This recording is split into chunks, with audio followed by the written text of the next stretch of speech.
Welcome to the Bentonville Beacon podcast, where we're sharing stories and advice from the entrepreneurs, business executives, and community leaders sparking the rise of the greater Bentonville area, which represents one of the fastest growing and most dynamic cities and economies in the United States, and is nestled in the Ozark Mountains of Northwest Arkansas in the heartland of America. I'm your host, James Bell, and this special series spotlights the Northwest Arkansas Technology Summit, featuring live recorded conversations with the thinkers and the doers shaping the future of global tech right here in Bentonville. We're bringing together voices from the event to share their company stories, personal insights, and those unique #BecauseBentonville moments that define our community's character. Join us as we explore the innovations and experiences that are driving growth and fostering a culture where technology meets the essence of Bentonville. Let me introduce you to Sapna Ramachandran, who is the Vice President for Talent, Experience, and Culture at Kitestream Technical Services. Sapna, welcome to the show. Thank you, James. I'm happy to be here. Well, glad to have you. Will you share with the Bentonville Beacon audience about yourself? What would you like them to know? First of all, I'd like everybody to know that I'm originally from India. I came to the United States about 15 years ago, and I've lived in Bentonville for about 10 years now. So Bentonville is my home now. Wonderful. Well, what was that like coming from India to Bentonville? Yeah, it was a huge, challenging transition. It was a culture shock. It took me a lot before I could accept and for it to sink in. When I say a lot, probably about 2 years before I could accept that I'm away from home and trying to build my life and my future here. Mm-hmm. So yeah, it has been quite a challenge. Wonderful. Okay, I'm going to ask you a question I didn't tell you I was going to ask, but how has Bentonville helped you live your best life here? I've said this before, a lot of people know this about me, but I think what really triggered for me was one time we were just traveling back from a long trip, and when we landed in Bentonville, my son said, "Mom, we are home." And that hit me so much that I was like, this is home for us now. And I keep telling my husband too, I think we have the best of everything in Bentonville. So there's no, going out of here. This is home for us now. So we're going to retire here. You bet. Okay, well, let's talk about Kitestream Technical Services. What is it? What's the problem that the company solves, and then who do you solve it for, and how do you do that? Yeah, Kitestream Technical Services is, in my opinion, one of a kind of a company. We are focused in retail technology, and we specialize and have expertise in point of sale systems, payment systems. We do e-commerce, loss prevention. And some of our service offerings are really durable product teams, custom design and development, strategic consulting, and what we like to call as co-engineering. So two main things is what makes us who we are. One is people and one is technology. So people who enable technology are actually our product, and that's why we are in the business of both.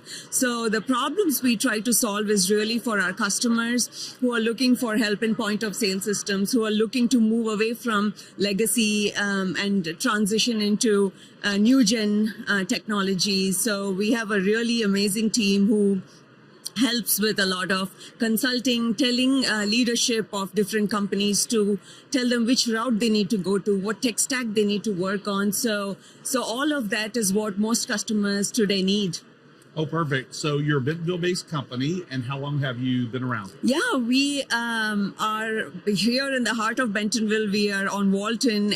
We've been around for 25 years, and super, super proud that in a week's time, we will be celebrating our 25 years anniversary. Wow, that's amazing. Yeah. Well, anytime you can celebrate a quarter of a century at a company, that is amazing. It is. It says a lot about the company. It is. And the people. And I just want to add on to say that we are definitely a people-first company, but we also want to instill in our people the value of giving back to the community we live in. So we do a lot of volunteering work. Social responsibility is one of our core values. So our people really feel like, they are a part of the community, the larger well-being of the society. So yeah, that is very important to KiteString. Yeah, and I really appreciate that. And one of the ways that you do it is at the chamber, serving as a board member.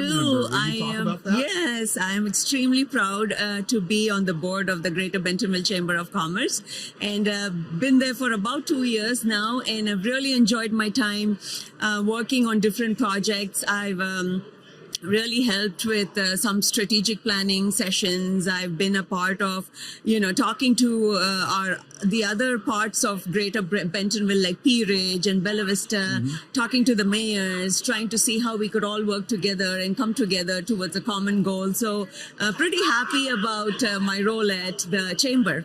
Well, as one of the staff members of the chamber, I appreciate it. Thank you. We really appreciate your leadership. Thank you. Let's talk about Tech Summit. The first question I have is this your first time at the Northwest Arkansas Tech Summit? Or no, I've been around for a while now. Tech Summit is very special to me, especially because I've always been in the tech recruiting space, and coming here, having a presence for KiteString, and meeting so many different people, networking with people who are looking for jobs, who are looking for somebody to help them with their projects. So all of that is like super close to my heart. I'm also on the executive committee of the Tech Summit.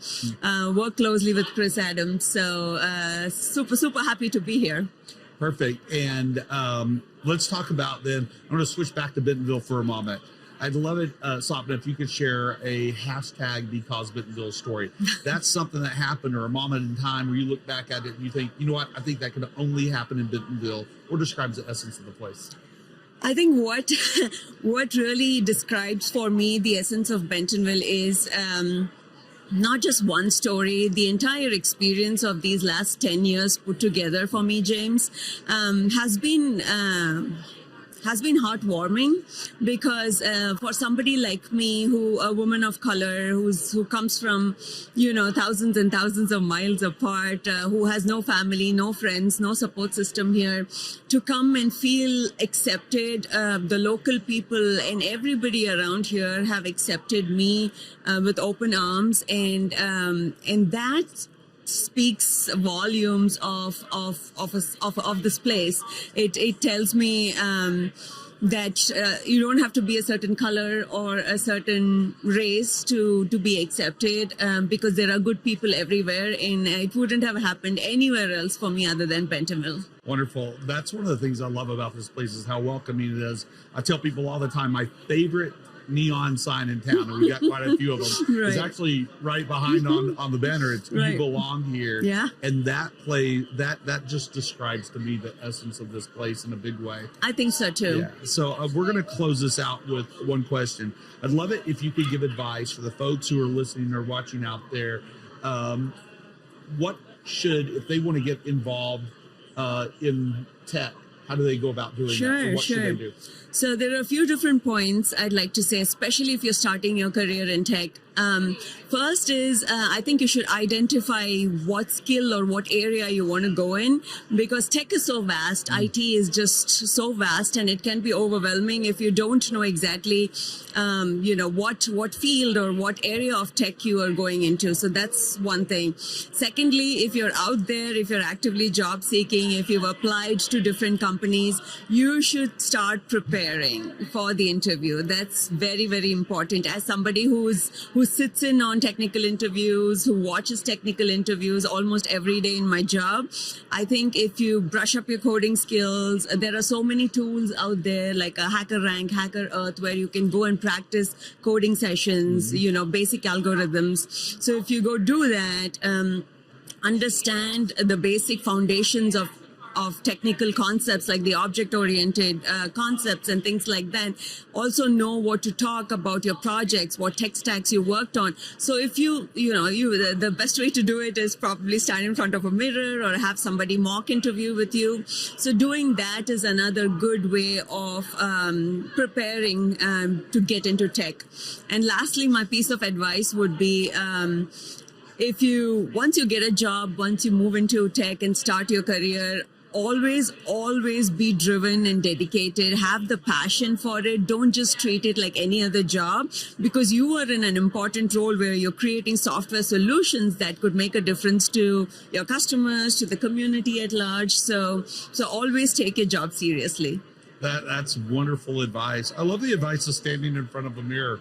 Yeah. You stand in front of the mirror, recording yourself, whatever makes you most uncomfortable, actually. Right. And I also like, maybe not for this, since you're not pitching something, but do it with your parents or people who kind of feel a little intimidating when you're answering those questions. Yeah. Do it with your friends and tell them, no, I need you to actually criticize me. Give me the honest opinion. And give it to me. Give it to me rough. Just tell me everything that's wrong. Right. But I also love that you said be driven and dedicated and passionate about what you're doing. There is no reason to do a job if you're not there, because you're going to be very miserable if you're not. Yeah, I feel like a lot of people strive really hard till they get the job, and once they get the job, they become very complacent and they're like, oh, I have a job, I'm getting a salary now. But I think there's more to it. You got to know that you're making an impact. Absolutely. Well, Sapna, thank you so much for taking a few minutes with me and with the Bentonville Beacon audience. Thank you so much for the opportunity, James. Yeah. Let me introduce you to Tiffany Benitez, who is the president and founder of Women in Technology of Northwest Arkansas. Tiffany, welcome to the show. Thank you for having me. It's a pleasure. Hey, what would you like the Bentonville Beacon audience to know about you? What I would like the Bentonville audience to know about me is that I am passionate and have crazy energy around impact and change, and just that I'm excited to be back in this community, lived here previously and back here locally, and just ready to jump in and impact and change. Excellent. Where did you move here from? Metropolitan Charlotte. Wonderful. And are you originally from here, or did you spend some time here, go and come back? What's the story there? Yeah, so I actually grew up in Hawaii, ended up in North Carolina. My dad was military, so he retired there, did most of my adult life there. But I moved to Northwest Arkansas, to Bentonville in 2015-ish. I took a role with Walmart. Lived here for a couple of years, went back to Charlotte, and my husband and I wanted to come back and finish raising our family here.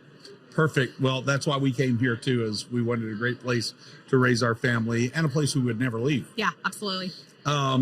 So will you talk about Women in Technology of NWA? What's the problem that you solve?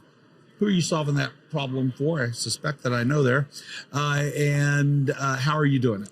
Yeah, actually, so the Women in Technology of Northwest Arkansas was started out of a need. There is a need in this community. When I moved back, I wanted to not start something. I actually wanted to just plug into someone else's something, because I know how much I've run nonprofits and I know it's a lot of work. But there were no women in technology groups. And so it stemmed from the need. And then as soon as we launched the organization, it's exploded. We've had between 70 and 150 people at each of our monthly events. But who we are is the essence of who I am and what I stand for. Most of these groups are social groups. And so they have a networking and connection piece, which we also do have, hence the monthly events. But there is passion for women in technology, the numbers, right? We have 32% of women in STEM. So if we are going to change those numbers, it means there's some action that has to take place that is beyond networking. So the other two pillars of our organization really exist around education and certification. So how do we bring more women into technology? How do we enable them? How, if they are in other careers, do we provide them resources and certifications to bring them into technology? And then beyond the certifications, we've got to give them the education and prep them to be able to pass those certifications.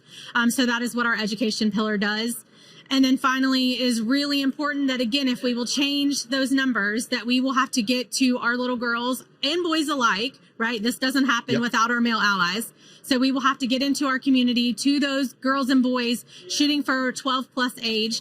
And we are actually launching at our December 11th event, our Girls in Tech program that will target going into the schools, going into the community, providing networking, that same networking and connection that we do for adults for our boys and girls as well. Well, I love hearing that as the father of a 3-year-old and then a 3-year-old boy, and then we'll call her a minus 2-month-old girl. So a girl coming in December. Yay. I love hearing these opportunities for my children and what's coming for the future for them. And thank you for the work that you do. I think about how it connects to my work as an economic developer. And first of all, anytime you can create more diversity in anything, especially in a career field, that's a big deal. But just thinking about where we are nationally, the workforce participation rate is pretty darn low. Mm-hmm. In Arkansas, it's not great. In Bentonville in particular, it's actually really high, but as well as unemployment low, but that doesn't mean you don't still have folks sitting on the sidelines. Correct. And opportunities for folks. So you not only have folks who are in maybe the jobs that they don't want to be in, they want to do something different. You have folks who are sitting on the sidelines who could still be pulled in to the ecosystem, but we've got to do something to inspire them and get them thinking about these opportunities in ways that they never would have thought about them before. Like, oh, that's not for me. Well, maybe it is. Yeah, I think we've got to push ourselves out of our comfort zone, right? So I think the events are more than just like, oh, let me network and connect, but that's where jobs happen, right? Yeah. They happen through relationship. They happen through us coming together and connecting. Most roles don't happen by applications anymore. They come by relationships and who you've been able to connect with. And so awareness is key, right? So for a lot of the things we're talking about bringing women into technology, but for roles in general across the board. So these events are great places for you to even find out about roles. We do on our website, we actually post for companies all over Northwest Arkansas, just to broadly, because we cover such a vast audience, that we post those jobs so people know one centralized place that they can go look for roles that are open, that are specifically looking for women, right? I mean, men as well, but that are specifically looking for that female audience. Cool. And I'm not sure if you said it before, I don't remember, but maybe you can clarify for our audience if whether you have or not, or just repeat it because it's important to know. What are technology jobs? What does that actually mean versus maybe what people think it means? So this is actually one of my favorite questions, and this was not teed up, but this is just the passion of who I am. So I think we get extremely caught on what technology and what technology roles are, and we have to this point really defined them as a segment of a company, right? That we have our technology group, and that exists of our engineers and our data scientists, right? Sure. Really focusing in on the developers and engineers. And that's actually an untrue statement, right? So technology is everything, okay? You could, and this is the message we have to get to our kids early on, is that you can want to be and do anything you want and do that career in technology. You guys, you're hearing at this NWA Tech Summit about the vast amount of AI and how technology is developing and growing. And as that grows, so will the amount of people using it. It will no longer be segmented and compartmentalized into these specific roles. So we really need to broaden that message, take that out, and let everyone, kids, adults, understand that there is more to technology, more open roles than just our development and coding. Well said. Well said. So Tech Summit.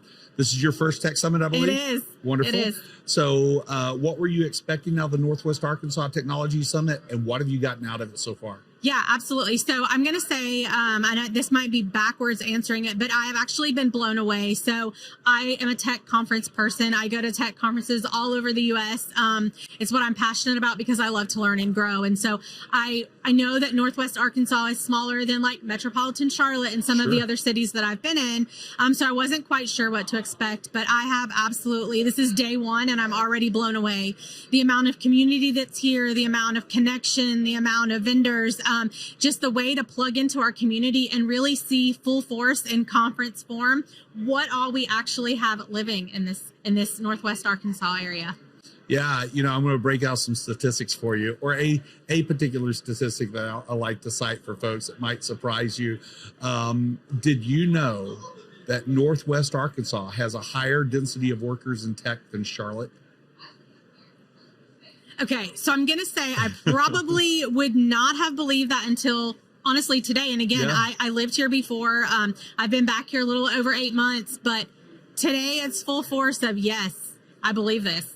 Yeah, it's pretty fascinating. Like when I uncovered that statistic one day, it blew me away too, because it's hard to see sometimes. But we also have a higher density of tech workers than Nashville, than Denver. We have exactly the same density of tech workers as San Francisco. This is a tech hub. Yeah, I don't care what it's been labeled. It is a centralized tech hub, and we need to leverage that, right? So we can really make sure that we're taking this vast array of people, skill set, and population and bringing them into these roles. That's right. Let's talk about Bentonville. I'd love it if you could tell me a hashtag because Bentonville story. That's something that happened where you look at it and you go, I think maybe that could only happen in Bentonville, or describes the essence of the place. Yeah, absolutely. So we lived here, like I mentioned, I worked for Walmart for a few years before, and so we lived here a little over 3 years. We came from a large city, moved back to a large city, and what my husband and I quickly knew when we moved back to Charlotte was that we at some point would bring our family back. We didn't know exactly when that would be, but there are things that happen in this city.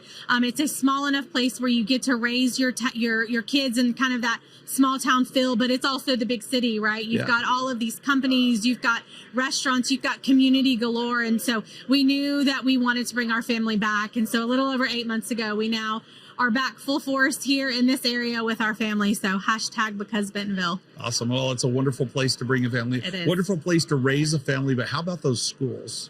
Yes. Yeah, it's the top 2% in the nation for Bentonville schools in particular, and all the other schools across Northwest Arkansas are very competitive too. So it's a wonderful place, not just to raise a family, but even get kids educated. Absolutely. That was key for us. When we looked at schools, there's a multitude of cities we could have actually moved to, and we chose Bentonville due to the schools. Perfect. So if you could, my last question for you is, if you could create a slogan for your life, what would that slogan be and why? It would be simple. It would be change and impact. I want my legacy when I leave here to really be nothing about me. I want it to be about the people and lives that were changed and impacted due to what this organization and anything else that I'm involved in does. It's not me that matters. It is what myself as the vessel on what I can impact and change around me. That is a fantastic slogan. Thank you. Thanks for the work that you do, and thanks for joining me on the Bentonville Beacon podcast. Thank you for having me. Okay, let me introduce you to Brent Blecha, who is the VP of Operations and part of the founding team for Retail Aware. Brent, welcome to the show. Thank you, James. Always great to be here. Yeah, in fact, I should say welcome back to the show. By the time this airs, we will have aired a couple of episodes about the current fuel artificial intelligence and machine learning accelerator. I say current, I guess, is yesterday was technically the last day of there's never a last day of an accelerator, but the last day of the 12-week immersive experience. Yeah, they're not getting rid of us that easy. You're absolutely exactly right. Good. I hope not. So instead of sort of going into about your company, about you, because folks can check out that episode or those episodes to find you, will you give me just a quick 15-second highlight reel, if you will, of Retail Aware? Yeah, I think the number one thing we're doing is keeping the right products on the shelf for consumers, for customers, for both brands and retailers. And we do that with our proprietary Sense technology. Perfectly said. Well, I mean, I think we can all think back.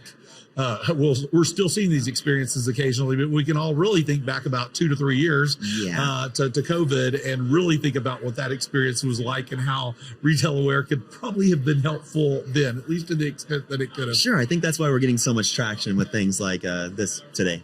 Absolutely. Let's talk about Tech Summit. You're a rookie to the Northwest Arkansas Tech Summit. Yeah. What has that experience been like for you? Oh my God, it's been amazing. Anytime you can be talking to the number one retail company and some of the people that are surrounding it, people that have gone before you and how to get in there, and some of the really great, cool things they have done, has been just incredible. I went to the Retail Innovation yesterday in particular and talked to a guy that started and built the Luminate project and program that Walmart will be rolling out, I think, March 1st. And listening to his experience was just absolutely incredible and invaluable. Awesome. Yeah. When you were on the show recently, you told a hashtag because Bentonville story. Yeah. And then after we were done recording, you went, "Oh man, I know exactly the story I should have told, or at least I should have said on the episode." So here's your take 2. What's your hashtag because Bentonville story? Yeah. Well, so the reason I actually didn't use it is because it didn't happen in Bentonville. It happened out in Silicon Valley. Yeah. In California, where I was out there for a different accelerator program, and I run into this guy, and we start talking. I find out he's from Bentonville, Arkansas. This guy right here, and we start talking about barbecue. We started talking about whole hog. You told me about a different one that the name slips me now. Probably Rights. And then probably Rights. I think I actually have been there, and it's amazing. Yeah. And then you told me about mountain biking, everything that Bentonville has going on, and the pickleball, and the cool things that have happened since I was there, since I was last here in Bentonville. And so then we're like, well, let's start a conversation later. And we kind of just left it as that. And the next week we get on the phone, we start talking, and you tell us about the Fuel Accelerator program, what a great thing it could be for us. And at the end of the conversation, you said, and I would be remiss if I didn't tell you that we are a membership-based organization, and Retail Aware should join the Greater Bentonville Chamber of Commerce. And we did that same day. We became a member. We got into the Fuel cohort, and that's why I've been here this last 12 weeks. That's amazing. Well, I told you that because of the opportunities it would open up for you. Absolutely. But since just a couple of hours ago, we just named our new CEO of the chamber. I hope that he watches this. And maybe you'll get a raise or get promoted. And here's that. As we sat down here, you said, "Oh, wait, but I have yet another story." So you want to tell that one? I would love to. So earlier this week, I was at kind of a pitch competition thing where a VC would kind of explain how they thought through the process, which is great insight to anything that we're doing can have, right? But in the room next door was Snoop Dogg, who evidently is purchasing, I don't know what I can say or not say, might be proprietary, but he was actually in 20 feet away from me. Him and several of his entourage were in the building, and I don't know that would have happened anywhere else. Yeah, it's not the first time. He's working on a project. Sounds like it won't be the last. He's working on a project. Yeah. The last time. Okay. But that's funny because I was at that pitch and watched your pitch. Nice job, by the way. And it was Mercury Ventures visiting from Houston. Yeah. And somebody next to me said, "Hey, there's Snoop." And I looked out the door, and of course, a couple of minutes later, he left and, of course, walked past the door we were standing by. Sure. My wife is a huge Snoop fan, so I went home and went, "Hey, I was a foot from Snoop today." Yeah. She's like, "What?" Hanging out with Snoop? No, he's just walking by. It's not that big a deal. Yeah. I mean, it's a big deal, right? It's kind of cool, but that's the kind of experiences that you have in Bentonville. You just never know who's going to be near you. I don't remember the episode. I don't remember the episode, and I don't remember the person in the episode who told the story, but they were talking about sitting at the bar at 21C, and they were discussing somebody they saw in another room and said, "Is that who I think it is?" And the guy next to them turned and looked at him and went, yes, that's exactly who you think it is. And they said, and they looked at him and said, and it was something like, "Oh, thank you, Harrison." And it was Harrison Ford. No big deal. We had a conversation the next couple hours. That's what happens here. Unbelievable. Brett, thanks for hopping on the show. Oh, wait, I've got one more question for you. Yeah, hit me. Yes. ChatGPT asked this question. Okay. If you could choose any fictional character to be your personal assistant, who would it be and why? Fictional character to be my personal assistant. This is an easy one. I'm a Disney fan, and I think I would choose Genie from Aladdin. Oh, I think we could get a lot done together. Yeah, that is a solid choice. I love it. Brett, thank you so much for coming on the show and telling My your pleasure. 2 new hashtag because Bentonville stories. There we go. Thank you so much. Okay, let me introduce you to Kayla Morris, who is the owner of Marketing Main Street. Kayla, welcome to the Bentonville Beacon podcast. Hi, thanks for having me. You betcha. Why don't we start off by you telling the audience about yourself? What should the Bentonville Beacon audience know about you? Well, let's see. I own Marketing Main Street. We are a dedicated local business marketing agency. We're located in downtown Rogers because we just wanted to be in a downtown mom and pop shop community. And that's really our passion. There are so many, vendor agencies here and agencies that really cater to corporate, and that's fantastic. I get why they do it. But I did see a gap for the mom and pop shops, for the local businesses who kind of needed someone to stand in the gap for them on marketing services and support. So that is what we do. I love that you said stand in the gap, because I know what our experience is with you. The Greater Bentonville Area Chamber of Commerce is one of your customers. Yes. You'll do a fabulous job for Thank us. you. And it's really hard for a small business or a small team. Like the chamber team in the scheme of things is small but mighty. But it's really hard for a team that size to have like a focused marketing effort. And so what you do is pretty phenomenal. Thank you. Do you want to expand on that more? You talked a little bit about the problem and how you're solving it, but Sure. Yeah, absolutely. So what I have found is that most smaller businesses, most smaller organizations, they do not need typically full-time marketing staff. And so we can come in and provide services at fewer hours, and they're taking a big portion of the money that they would spend on marketing, salary and benefits and all of that, and actually getting it to put it toward ad revenue, video production, things like that. There are obviously organizations that need MDs, that need marketing directors and CMOs and things like that. And we actually support organizations like that all the time because it's always more than a one-man band can handle. We love to do that too. And we get to make them look good. But when an organization isn't quite there yet, but they definitely need it taken off of their plate, it's just like, my wife can't handle this anymore, or my daughter, or, whoever was handling it. Because they grew, they grew, and we love to be a part of that growth journey. And we like to get them to the point where, hey, you actually kind of need someone to manage us now.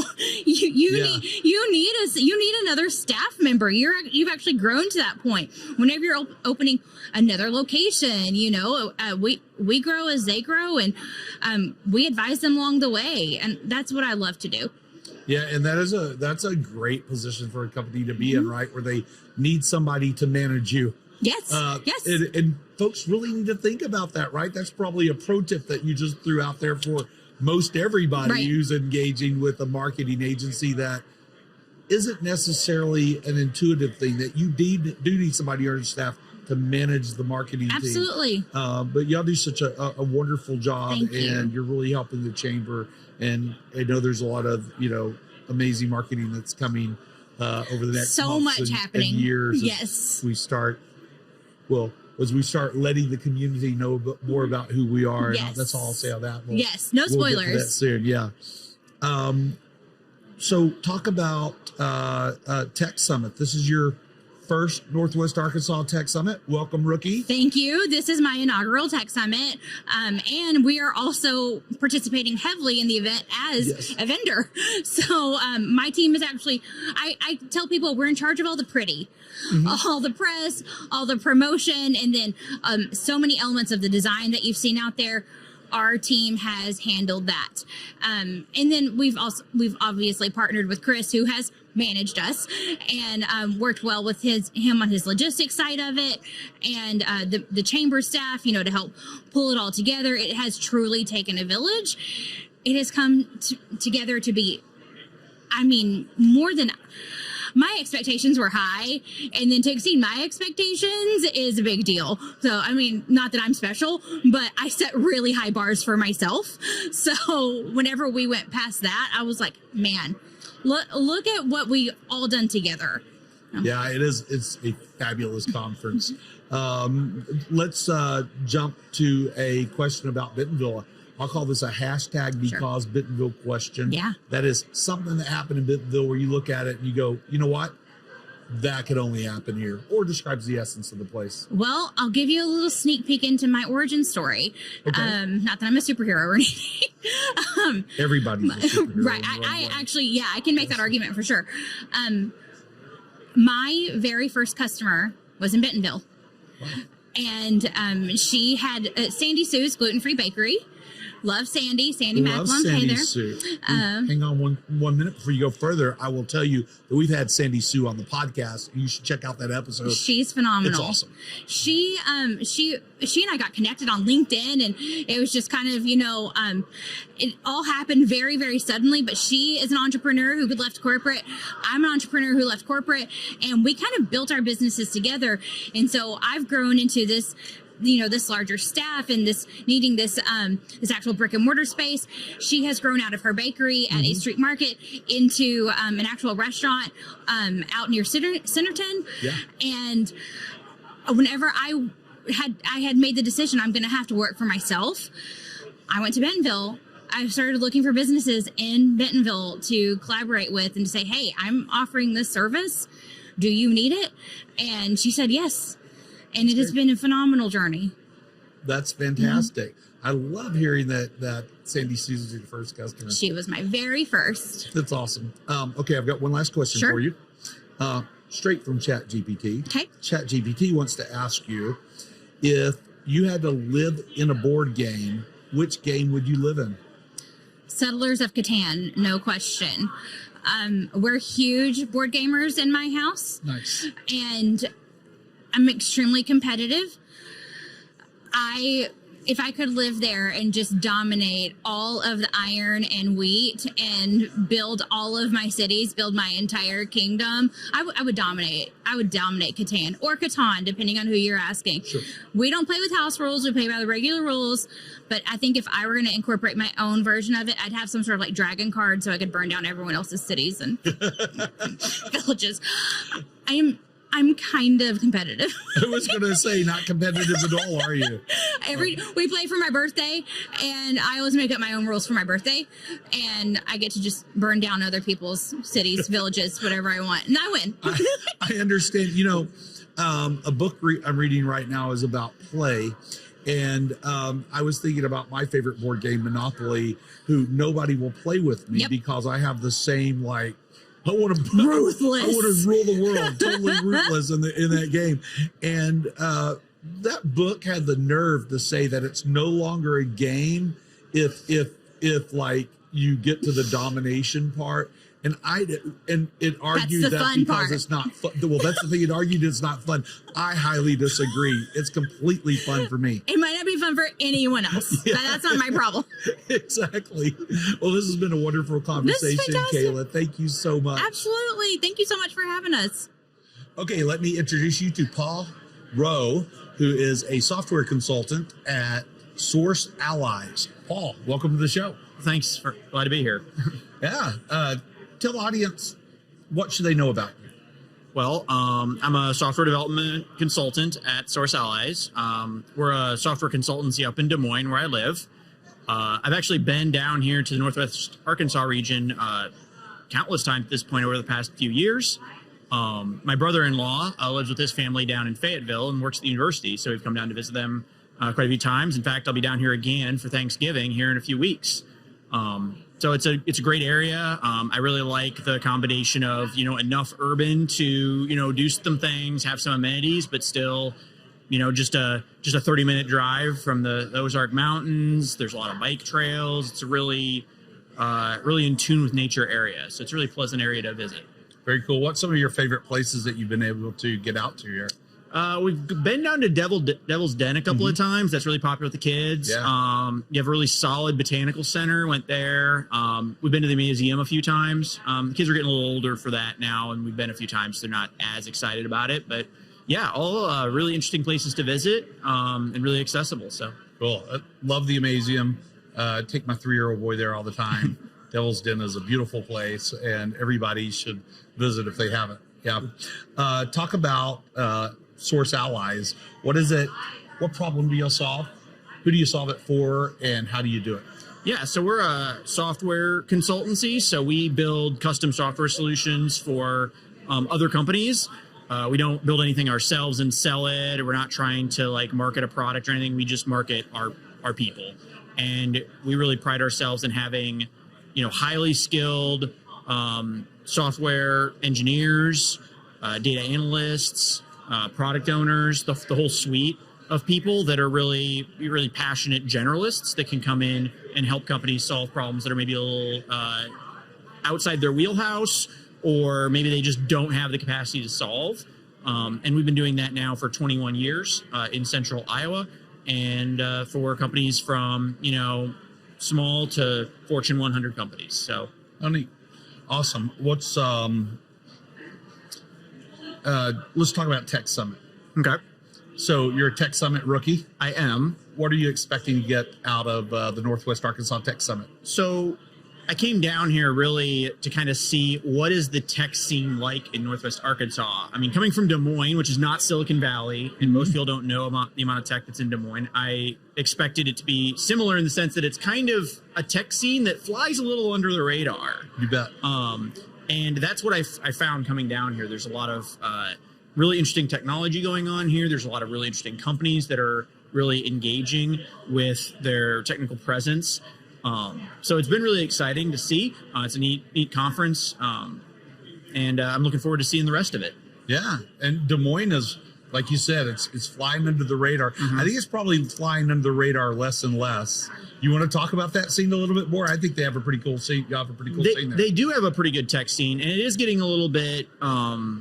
It is becoming a little bit more well known. I think that just all the kickoff that happened last night, Mm-hmm. it was mentioned really well with the corridor project that you're doing with Tulsa, where a lot of these Midwest non-coastal areas are starting to kind of pop up a little bit more, and people are looking to these areas for lower cost of living, higher quality of living, and they're finding that it turns out that people that don't live on the coasts also have computer science programs, and they're graduating CS people and have been for 20 years. So there's all these people in the Midwest, and Des Moines is no different. ISU, Iowa State University, Mm-hmm. is 45 minutes north in Ames, and it's considered a top computer science school for software development. University of Iowa is well respected in that field as well. And, we have Minneapolis and Omaha within a stone's throw away. So there's definitely a lot of up and coming tech scene in Des Moines.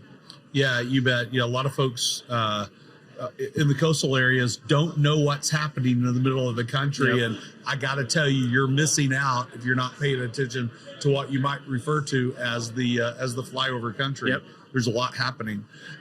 Since you've spent some time in this area and perhaps in Bentonville, I'd love to ask you the trademark question of this show, which is a hashtag because Bentonville story question. In other words, do you have a story about something that happened in Bentonville where you look at it and go, maybe that could only happen here, or describes the essence of this place? Yeah. So, we were down we spent most of our time kind of down in the Fayetteville, kind of the southern northwest part, southern part of Northwest Arkansas. And we came up to Bentonville one evening to just kind of check out the place. And we went to downtown Bentonville to the square. And one thing I think that's really cool about Bentonville is, as built up as it is, I mean, it's a good sized city. This is not a small town. But yet that small town square is the same kind of atmosphere, that small town, county seat square that you would see in, all of the 5,000 and 10,000 person cities or towns around Iowa, all the little county seats where, it's just a central square with shops around. And, we walked down, and I think there's a skating rink, I think, a block away. And there's I believe the Walmart museum is right there on the square, and just a lot of really cool stuff to see. And it's just a really walkable area. And I think that's what I really like about Bentonville, is that you managed to grow, but still keep your city very walkable and approachable by everybody. That's cool. Yeah, and we're working very hard to keep it that way. There's a cool project going on called the Quilt of Parks Project, where we're trying to connect all our parks across the city. Mm-hmm. Part of that is to take the part of the road that's in front of the courthouse there in the square, running down to the skating rink, to Phillips Park that you saw, and of course past the 21C Hotel, and then going the other direction for a ways, turning that into a promenade. and there's going to be beautiful seating areas and places for kids to play, and just it'll be sort of a walking mall, one that you can still cross over, by car. We're not stopping anybody from driving around anywhere, but we just continue to do more and more of that, make sure that the city actually has a metric for the square miles or amount of available green space parks per person, or maybe it's per mile. I think it's per person. So it's very intentional. And I think it's going to make your city a lot more sustainable from sustaining a city over the long term. It's going to keep the city from getting into the situation where you have these, grocery deserts. That's right. Or just suburban. It's kind of ironic that there's a lot of deserts in like the outer edge of cities where it's just suburbs and just, rows and rows of houses built. But yeah, there's nothing else out there to do. So everyone has to drive 10 minutes to anything. And that's just not a really sustainable way to build a city these days. No, it's not. And, once you lose a green space, it's gone. Once you lose a space to put a pocket of businesses that can support the neighborhoods around you, it's just gone. It's never coming back. And cities really need to think about that. That's the way you build sustainable cities. And I'll call it also sort of thoughtful cities as well. For the final question I have for you is, as a software consultant, software development consultant, what programming language do you believe will become obsolete next, and why? Well, I think there's two answers to that question. Okay. The first one is that no programming language ever becomes obsolete, because you can't they're like zombies. You can't, they're hard to kill. So nobody's killed COBOL? Nobody's killed COBOL. Oh my goodness. and a lot of companies would fail horribly without it. Your bank probably being one of them. But I think that some of the, like Groovy, for example, is a language running on the JVM. I think that's probably on its way out. Some of these languages really did a good job of illustrating gaps in other programming languages at their time. But now those other programming languages fill those gaps. So that kind of crutch of an intermediate language is really no longer necessary or really worth the complexity and the complexity of learning multiple languages. Sure. I think those are going to kind of move out of the way space. But they did they should be respected for what they did at the time. Absolutely. Well, perfect. Thanks, Paul. Thanks for coming on the show. Thank you. Thanks for having me. Let me introduce you to my coworker, Jasmine Rara, who is the Director of Community Development and Education at the Greater Bentonville Area Chamber of Commerce. Jasmine, welcome to the Bentonville Beacon podcast. Thank you. I'm excited to be here. Well, I'm thrilled to have you here and to learn a little bit more about you. Yes. Would you start by sharing with the Bentonville Beacon audience a little bit about yourself? Yes, I am a transplant. I came from California. I will have my Northwest Arkansas anniversary on Thanksgiving to the day. Wow. And fun fact about me, I love the cold. So I still have my honeymoon phase when all of this cold is shifting and everything just feels magical. Well, right now, I think winter arrived a little bit early today. I'd like to kick it out for a moment. I love it. Let's have fall first. At least it's not snowing. I don't know. No, Thanksgiving Day. That's cool. Yeah. There on the way here, there was some little icicles, and in my head, I was like, magical. This is a magical place. Yeah. Well, it's very cool. I walked outside and saw frost this morning. It was amazing. Yes. So you've been at the chamber for 3 months. Talk about your role. What's that? What do you do? So from my understanding is that I have dual roles. One of them is building community as well as education. So with the community aspect of it, my hopes is to bring really the community together in regards to other chambers working together, or just the neighboring cities as well working together and have the commonality of sharing resources for all of our communities that we serve. And in the education portion of what my role entails is really providing a resource for our school districts here in Bentonville as well as Pea Ridge, and really letting them know or giving them that voice of, hey, this is what's happening in our schools, or providing a teacher's award for them and really celebrating their accomplishments. That's wonderful. Earlier, and what we're probably going to do with them is package them into one episode, Tech Summit episode of their own, and maybe think about what we might do in the future with like some school episodes. We had 4 or 5 Ignite students come by, and they sat in that chair. They each sat in that chair, and I felt a little less smart, a lot less smart. They're so Very darn smart. The future is bright. Yes, very intelligent. I had fun with some of them that went by our chamber booth. Yeah. Reached out my hand, shook their hand, and gave them a little tip of you need to be firmer with your handshake.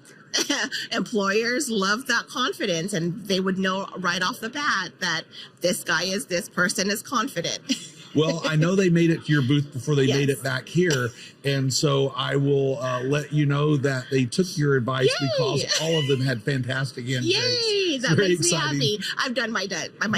Done. You've done your work. Bye. Well, right. Well, what other than that, what's the most meaningful thing about your work or that's happened since you've been part of this chamber team? Yeah, so my background has always been in nonprofit, and I love the aspect of being a connector and providing that resource for the community, whether it's the startups, and if I don't know the question, I love the fact that I know somebody that does, or if it has to do with health, it's again connecting all of our community members to what their really needs are and providing that support for them. That to me is my passion. Well, you're in the right place for that because that is 90% of the work that a chamber does is connecting. I love that you have this passion for startups because I've got so many that I need to introduce you to as well and to the startup community, and can't wait to do more of that. So this is your first Northwest Arkansas Tech Summit. Mm-hmm. What's the experience been like for you? It's honestly been inspiring.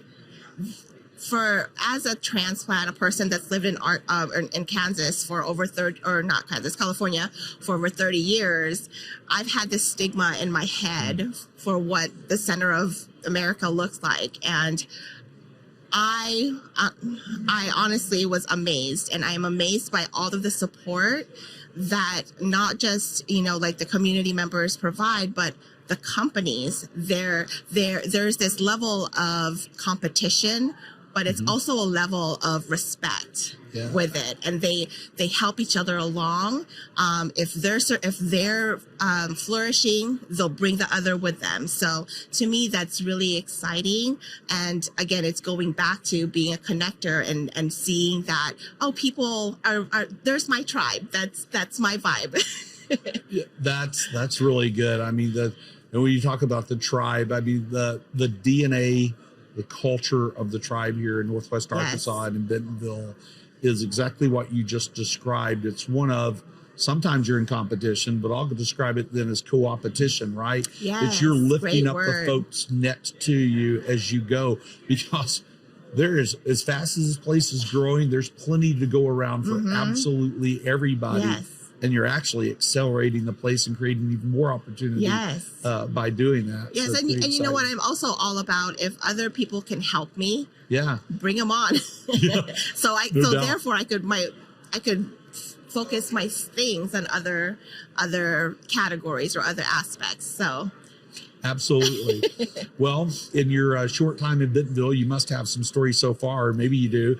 I'm looking for a hashtag because Bentonville story. Will you tell me a story about something that happened or a moment where you look back at it and you think that could only happen in Bentonville, or it describes the essence of the place?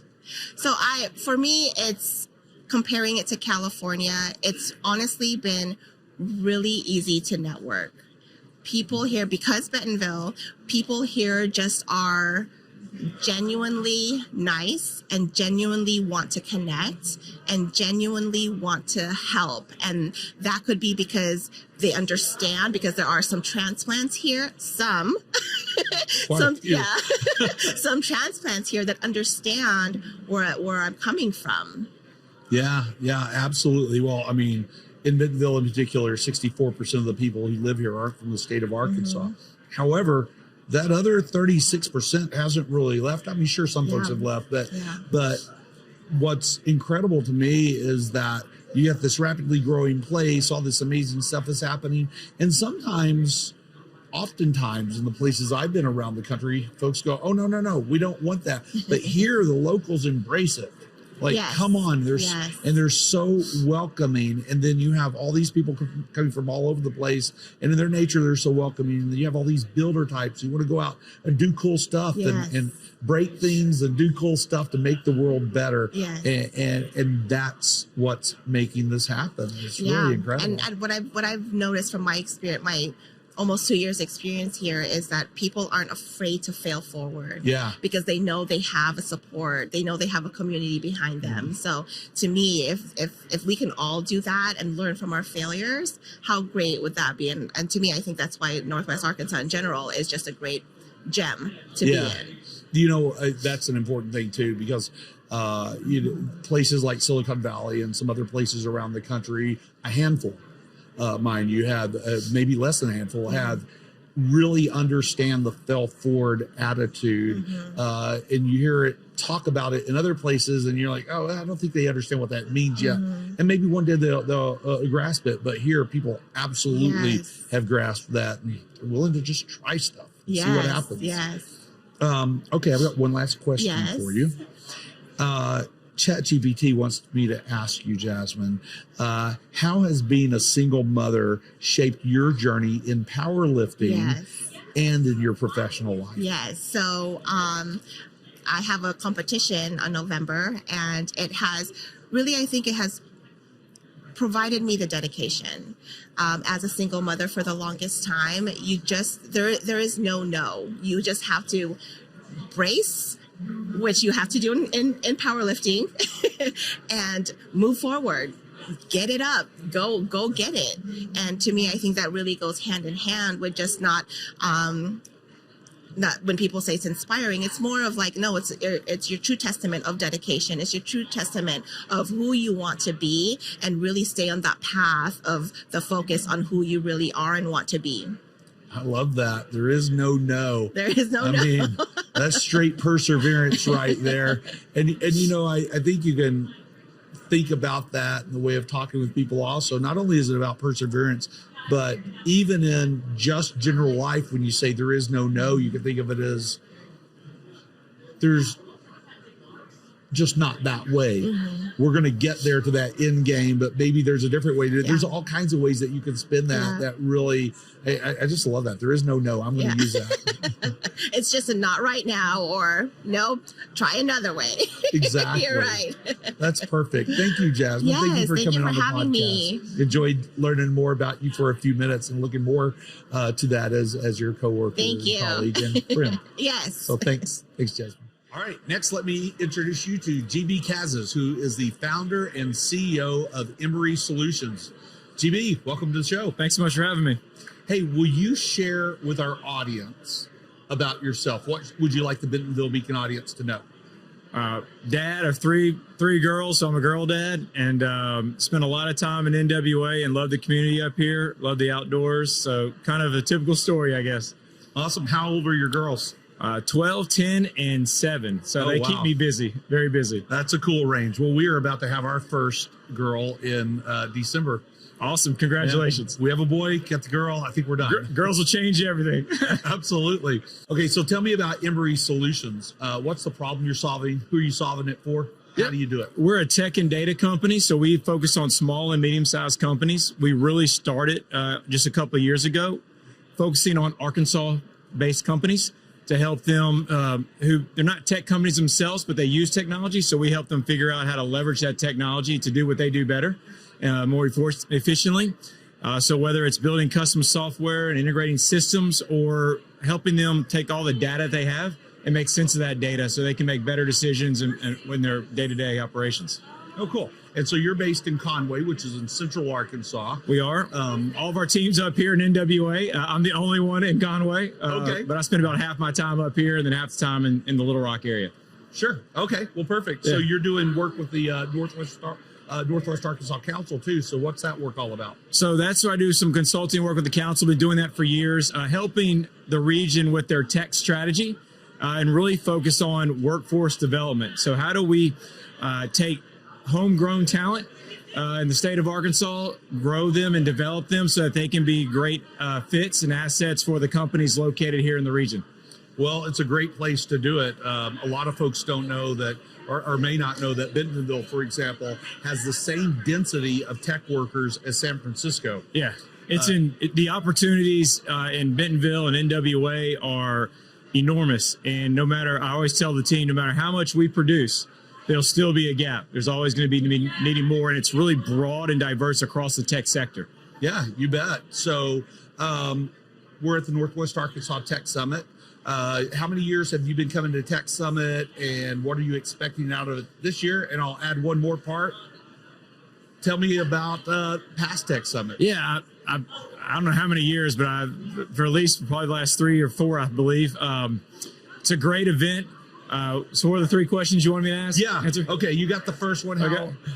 Tell me what you're expecting out of this year and about some of the past years. How that experience is my been. Expectations are really the same every year. It's just about meeting people. Even though we're in the tech sector, which everybody kind of gets focused on the AI and machine learning, all the cool stuff, tech is still about people. And so at this events like this, it's such a great opportunity to meet people a lot smarter than me from all different backgrounds and how technology is changing their industry and how it's impacting what they're doing, how they're serving others, and learning from them and sharing what we're doing here in the state. And I really think it's a great opportunity to show off Arkansas. You know, we're not known for a tech hub, but we're changing that in NWA, which is exciting. And it's and we see the event growing year over year and the different diversity that's coming in. It's fantastic to be making a name for ourselves. Yeah, you bet. I think people would be surprised who aren't from here that came to the Tech Summit to see what's going on, to see the companies that are here. The companies, the talent, I always lean in on the talent. We have great people who do great things, and if they could just get the opportunity to get on that stage, then they would showcase what we can do. You bet. Well, being that this is the Bentonville Beacon podcast, and you have a lot of experience here, talk about, could you tell me a hashtag because Bentonville story, and what that story is going to look like? Is it'll be something that happened here or a moment in time where you look back and go, I think that could only happen in Bentonville?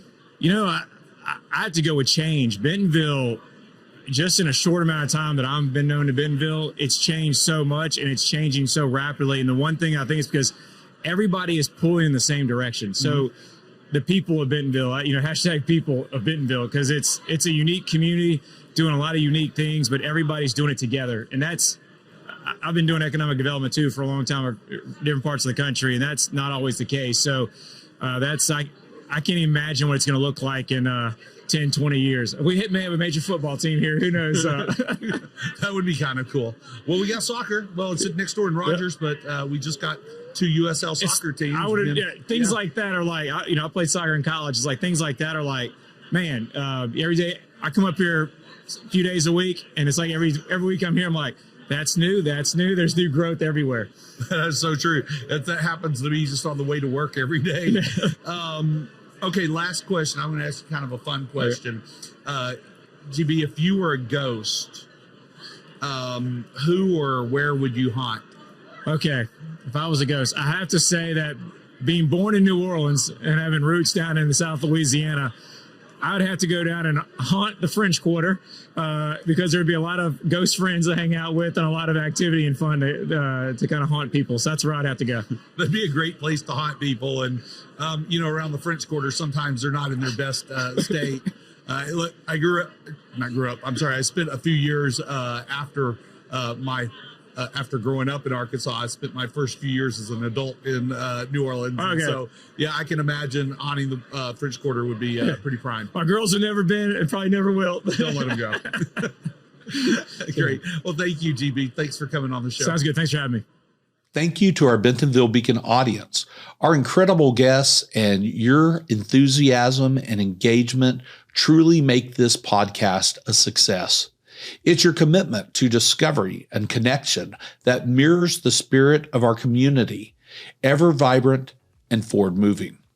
Please consider sharing these episodes with friends and colleagues to extend the reach of the insightful discussions held at the Northwest Arkansas Technology Summit. Each discussion shared adds to the rich tapestry of Bentonville's narrative.